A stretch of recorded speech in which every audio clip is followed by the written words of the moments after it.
तो दोस्तों, आज हम लेके आए हैं आप लोगों के लिए विषय मूल्यांकन 2025 प्रश्न पत्र सह उत्तर पुस्तिका। इन सभी में हम प्रश्न का उत्तर देखेंगे। सबसे पहला हमारा प्रश्न है कक्षा 3 में,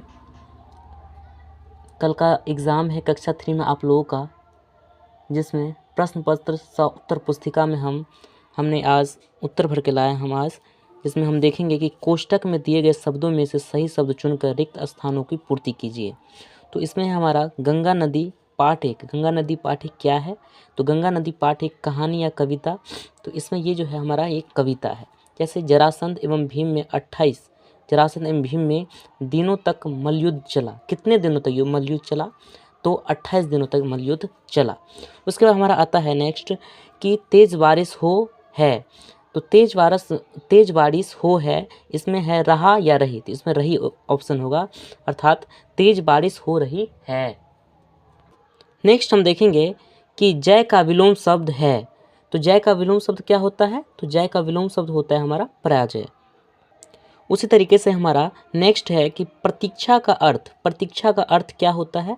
प्रतिज्ञा या इंतजार। तो प्रतिज्ञा या इंतजार, तो प्रतीक्षा का अर्थ जो होता है वो होता है इंतजार। इस तरीके से हम अगर नेक्स्ट देखेंगे, आप लोग को स्क्रीनशॉट लेना है तो आप लोग देख सकते हैं एक बार। इस तरह अगर हम नेक्स्ट देखें अगर हम, कि इसमें दिया गया है कि दिए गए कथन में सही के लिए तथा गलत के लिए का चिन्ह लगाइए। तो इसमें कुंडों में स्नान करने से चर्म रोग होते हैं, इस तरीके से है सारा, आप लोग देख लीजिए, जिससे आप लोग को एग्जाम में कोई भी आंसर देने में कठिनाई महसूस ना हो। देखिए, इनाम का विलोम शब्द होता है हमारा दंड। इस तरीके से है हमारा। ये हो गया हम लोग का कक्षा 3 का तीसरी कक्षा का हो गया ये। और इधर भी देख लीजिए आप लोग, इसमें मैंने सारा आंसर लिख दिया आप लोगों के लिए, जो आप लोग को एग्जाम में लिखने में कोई भी कठिनाई महसूस ना हो। ये देख लीजिए, लघु उत्तरीय प्रश्न है ये हमारा। राजगीर में प्रसिद्ध स्थान कौन कौन है, अथवा गांधी जी की प्राथमिक शिक्षा किस विद्यालय से हुई, ये सारा हमारा है। नेक्स्ट देखें तो अगर हम, तो इसमें देखिए दीर्घ उत्तरीय प्रश्न है। दीपावली में आपके घर में किन देवी देवताओं की पूजा की जाती है और अब, या और इन दूसरा में हमारा है अथवा में एक वचन और बहुवचन को उदाहरण के साथ परिभाषित करें। इन दोनों में हमें कोई सा एक का आंसर देना होता है। तो इसमें हमने एक वचन और बहुवचन का आंसर दिया है, एक वचन और ये रहा हमारा दूसरा बहुवचन, इन दोनों का हमने आंसर दिया है। धन्यवाद।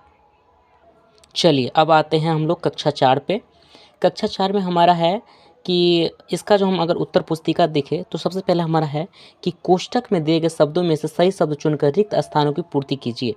इसमें है कि हमारा आहार पाठ एक क्या है? तो हमारा जो आहार है, हम जैसा हमने भी और आपने भी पढ़ा है कि हमारा आहार जो है ये पाठ एक कविता है। नेक्स्ट है हमारा कि घर का पर्यायवाची शब्द क्या है? तो घर का पर्यायवाची शब्द हमारा क्या होता है? भवन होता है। उसी तरह हमारा नेक्स्ट है व्यापारी ने मित्रों को देखा। तो क्या देखा? तो व्यापारी ने मित्रों को देखा। दशरथ मांझी के रहने वाले, दशरथ मांझी कहाँ के रहने वाले थे? तो दशरथ मांझी जो है ये गया के रहने वाले थे। उसी प्रकार ये हमारा आप लोग देख सकते हैं, ये हमारा क्वेश्चन आंसर मैंने आप लोगों के लिए समझने में कठिनाई ना हो इसलिए मैंने सॉल्व कर दिया ये सारा। इस तरीके से आप लोग नेक्स्ट देख सकते हैं। ये देखिए, दिए गए कथन में सही के लिए सही तथा गलत के लिए गलत चिन्ह लगाए, ये हमने ये बना दिया। एक का अनेक होता है, स्तंभ और से स्तंभों में मिलान करने के लिए दिया गया है, ये आप लोग देख सकते हैं। अब उसकी तरह नेक्स्ट हमारा नेक्स्ट पेज में है कि लघु उत्तरीय प्रश्न है कोशिका कौन था, अथवा बापू मेज के आसपास क्या बूढ़े क्या ढूंढ रहे थे? तो बापू मेज के आसपास छोटी सी पेंसिल ढूंढ रहे थे, जैसा हम भी और आप भी जानते हैं। ये सारा पूरा इजी टू इजी क्वेश्चन है। आप लोग नहीं भी पढ़े होंगे जो व्यक्ति, वो भी अच्छे तरीके से दे सकते हैं। वैसे मैंने आप लोगों की सहायता के लिए मैंने ये कर दिया। बीजू का किस काम में आता है, ये सारा क्वेश्चन हमारा आता है। काल के 3 भेद होते हैं। काल के कितने भेद होते हैं? तो 3 भेद होते हैं, वर्तमान काल, भूतकाल और भविष्यत काल। ये जो मैं आप लोगों को दिखा रहा हूँ ये हमारा नेक्स्ट है, यानी कि ये हमारा कक्षा कौन सी कक्षा जो है, ये हमारा चौथी कक्षा का है। ये क्वेश्चन पेपर, इसमें देखिए शंकर ने पेड़ से माफ़ी क्यों मांगी, दीर्घोत्तरीय प्रश्न का है। ये देखिए, शंकर को जब पता चला कि हम एक दूसरे के बिना जीवित नहीं रह सकते हैं तो पेड़ से इसलिए माफ़ी मांगी इसने। ये है उनकी। अब हमारा आता है नेक्स्ट कक्षा 5 का। कक्षा 5 का आप लोग देख सकते हैं, कोष्टक में दिए गए शब्दों में से सही शब्द को चुनकर रिक्त स्थानों की पूर्ति कीजिए। ये हमारा हो गया कक्षा 5 का। विषय हिंदी है। ये देखिए इसमें सुमन बेचता था। सुमन क्या बेचता था? तो सुमन जो है ये हमारा पंखा बेचता था। इसमें ऑप्शन दिया है फल या पंखा, तो सुमन जो है ये हमारा पंखा बेचता था। दूसरा हमारा दर्शक डैश बजाने लगे। तो दर्शक क्या बजाने लगे? दर्शक जो है वो तालियां बजाने लगे। दर्शक मतलब होता है हम लोग का देखने वाला। ठहाके या तालियां, तो इसमें तालियां ऑप्शन हमारा सही होगा। चित्रकार ने शेर को कहकर बुलाया। इस तरीके से ये हमारा सारा हमने आंसर लिख दिया है। आप लोग देख लीजिए और उसको उतार लीजिएगा अपने कॉपी पर, अपने नोटबुक पर अच्छे तरीके से उतार लीजिएगा। ये देख लिया जाए। अब हम चलते हैं नेक्स्ट पेज की ओर। ये देखिए आप लोग,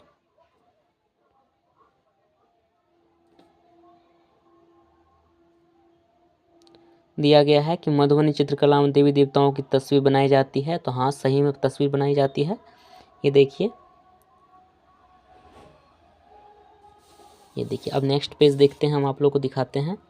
इस तरीके से सारा हमने आंसर लिख दिया है। लघु उत्तरीय प्रश्न लगभग 20 शब्दों में उत्तर दीजिए। इसमें अथवा दो प्रश्न है उसमें, जिसमें से किसी एक का हमें उत्तर देना होता है। ये हो गया आप लोग को कक्षा 5 का प्रश्न उत्तर हो गया। प्रश्न है और इसका मैंने उत्तर लिख दिया आप लोग की सुविधा के लिए। देख लीजिए।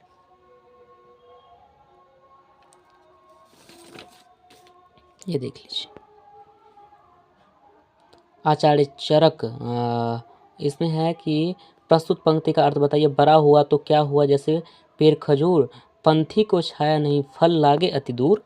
इसमें बोल रहा है अर्थ बताइए, तो इसका मैंने अर्थ लिख दिया। ये देख लीजिए आप लोग, देख लीजिए।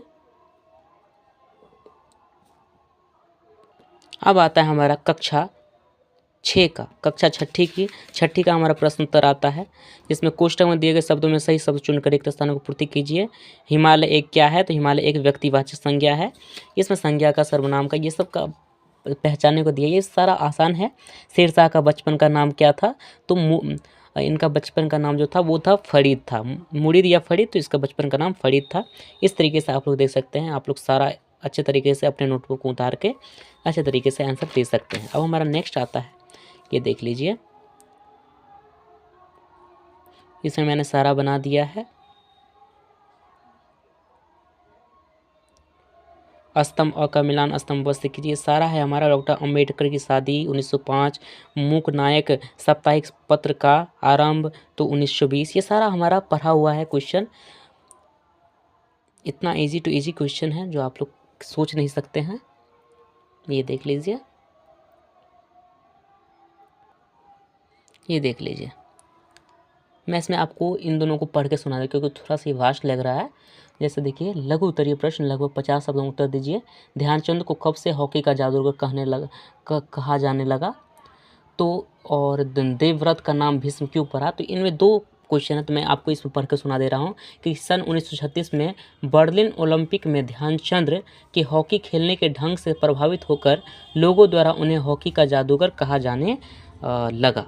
ठीक है। और नेक्स्ट हमारा है कि चित्तौड़ के प्रताप की कहानी हमें क्या सिखाती है? तो और इसमें है कि अपने साथियों द्वारा, एक मिनट चलिए, अपने साथियों द्वारा लगाए गए आरोपों को गलत बताने के लिए कृष्ण अपनी माँ के सामने कौन कौन सा तर्क रखे? इन दोनों में से किसी एक का प्रश्न हमें उत्तर देना है। तो देखिए, इसमें अपने ऊपर लगाए गए आरोप को झूठा बताते हुए कृष्ण अपनी माँ यशोदा के सामने तर्क रखते हैं कि सवेरे होते ही वह उन्हें गायों के पीछे मधुवन भेज देती है। वहाँ वे दिन भर गायों के पीछे पीछे भटकते रहते हैं और शाम होने पर घर लौटते हैं। इतना ही नहीं, वे तो अभी छोटे बच्चे हैं, उनकी बाहें भी छोटी छोटी हैं। ऊंचाई पर टंगे हुए शिखर को वो कैसे पा सकते हैं? सभी ग्वाल बाल अभी उनके शत्रु बन गए हैं। उन सबों ने उनके मुंह पर जबरदस्ती मक्खन लगा दिया है। वे सच बोल रहे हैं कि उन्होंने स्वयं मक्खन नहीं खाया है। इस तरीके से हम सारा आंसर हम दे सकते हैं। आप लोग इसको स्क्रीनशॉट पे ले लीजिएगा। इस तरीके से मैं आपको दिखा रहा हूँ। ठीक है। अब नेक्स्ट है हमारा कि दीर्घ उत्तरीय प्रश्न में ये हमारा देखिए कि डॉक्टर अंबेडकर के योगदानों की चर्चा कीजिए। इसमें मैंने इसका आंसर लिखा है कि डॉक्टर अंबेडकर ने भारतीय समाज के अछूतों को समानता का अधिकार दिलाने के लिए तथा उनकी आर्थिक दशा में सुधार के लिए भरपूर प्रयास किया। स्वतंत्र भारत में संविधान का प्रारूप उन्हीं की अध्यक्षता में तैयार हुआ। उन्होंने संविधान में अछूतों को समानता का अधिकार दिलाया। राष्ट्र की एकता के लिए भी उन्होंने कई बातें संविधान में शामिल करवाई। वे देश के पिछड़े और दलित समाज के प्राण थे, इसलिए अछूत कहा जाने वाला समाज डॉक्टर अंबेडकर को बाबा साहब कहकर सम्मान देता है। इस प्रकार भारत के लिए डॉक्टर अंबेडकर का योगदान चिर स्मरणीय रहेगा। ये देखिए आप लोग, ठीक है। अब अगर आप हमारे चैनल पे नए हैं तो चैनल को सब्सक्राइब कर लीजिए, लाइक कर दीजिए, फॉलो, शेयर, कमेंट इस तरीके से करिए हमारा चैनल, जिससे आगे बढ़े। और मिलते हैं नेक्स्ट वीडियो में, ताकि धन्यवाद।